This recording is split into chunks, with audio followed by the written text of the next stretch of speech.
Bitcoin जो है ये सबसे बेहतरीन इस वक्त जो एप्लीकेशन है ब्लॉकचेन पे बनाई गई है। ब्लॉक के अंदर उस ट्रांजेक्शन का रिकॉर्ड आ रहा होगा, ना कि वो डेबिट और क्रेडिट हो रहा होगा। तो ये फर्क आ जाता है सेंट्रलाइज और डिसेंट्रलाइज का। बहुत बड़ी अपॉर्चुनिटी है और हम शायद इसको मिस कर चुके थे। हर 10 मिनट के बाद एक ब्लॉक बन रहा होता है, उसके अंदर कोई 3.125 BTC रिवॉर्ड मिल रहा होता है। तस्करा कर लेते हैं मुल्क की मईशत का। तो पाकिस्तान की डिजिटल मईशत में एक बड़ी और अहम डेवलपमेंट देखने में आई है। हुकूमत पाकिस्तान ने मुल्क में बिटकॉइन माइनिंग और मसनूई जहानत AI डेटा सेंटर्स के क़याम के लिए 2000 मेगावाट बिजली मुख्तस करने का फैसला किया है।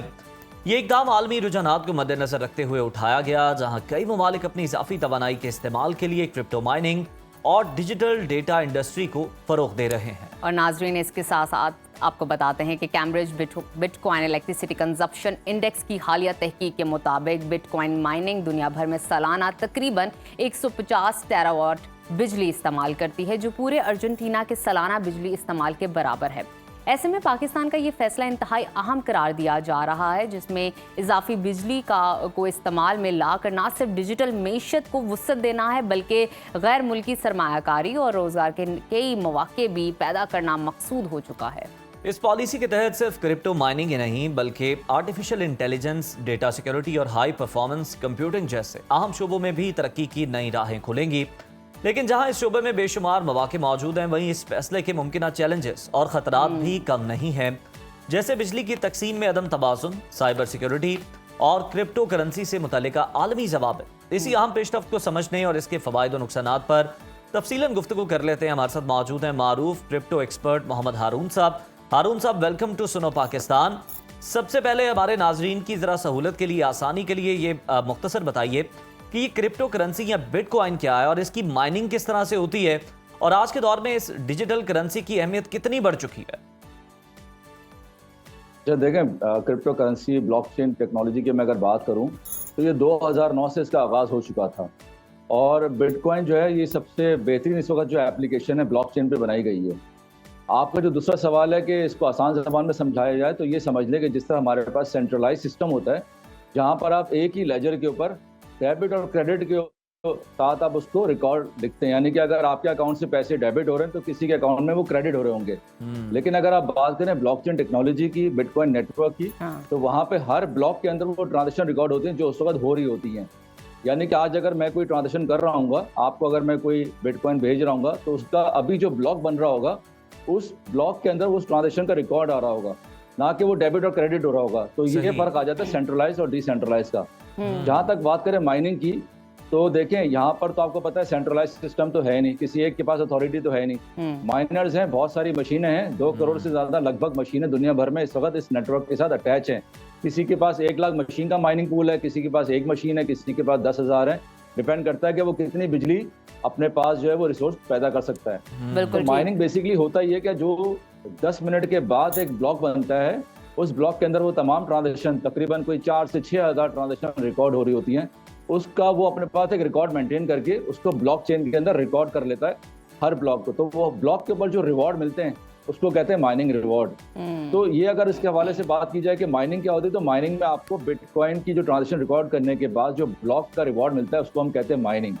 और उसके अंदर आप जो है वो ट्रांजेक्शन को रिकॉर्ड करते हैं। हारून साहब, मैं मजीद आपसे समझना चाहूंगी कि हुकूमत की जानिब से बिटकॉइन माइनिंग के लिए 2000 मेगावाट बिजली मुख्तस करने का फैसला आलमी रुझानात के तनाजुर में कितना अहम है, एक तो ये हमें समझाइए। साथ ही साथ क्या पाकिस्तान का मौजूदा इंफ्रास्ट्रक्चर और बिजली का निज़ाम इस पैमाने पर क्रिप्टो माइनिंग को सहारा देने के लिए इस वक्त तैयार है?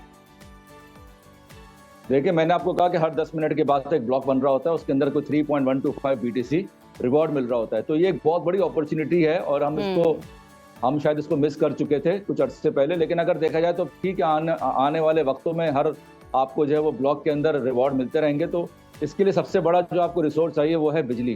अभी आपने बात की थी अपने प्रोग्राम में कि 150 टेरावाट की कंजम्पशन होती है बिटकॉइन नेटवर्क की। पाकिस्तान की जो अपनी खपत है वो 90 टेरावाट की पूरे साल की, यानी कि हम सब जो बिजली इस्तेमाल करते हैं, जिसमें कमर्शियल, सार्फिन, रेजिडेंस सब लोग आ जाते हैं, 90 टेरावाट की है।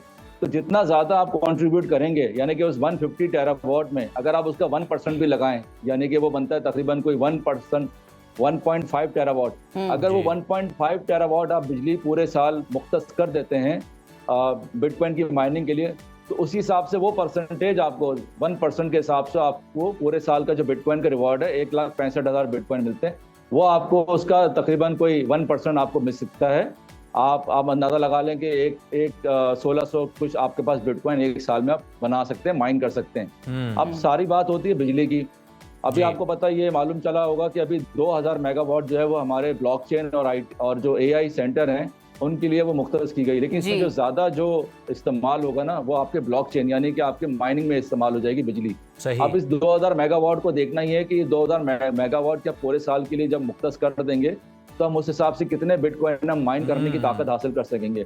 इसमें सिर्फ हमें बिजली नहीं चाहिए, हमें जमीन चाहिए, जगह चाहिए, ऐसी जगह जहाँ पर मौसम उसका दर्जा हरारत जो है वो मुतदिल रहे, बराबर रहे, ताकि वहाँ पे गर्मी की शिद्दत ना हो, मशीन अपना प्रॉपर काम कर सके। जो माइनिंग मशीन होती है जिसकी कॉस्ट इस वक्त 2000, 2500, 3000। बिल्कुल, इन तमाम जो चीज़ें हैं इनको भी मद्देनजर रखना बहुत ज़्यादा ज़रूरी है। और हारून साहब ज़रा ये भी फरमाइएगा कि हुकूमत की जानिब से क्रिप्टो माइनिंग का जो फैसला किया गया है इसके बारे में हमें ज़रा बताएं।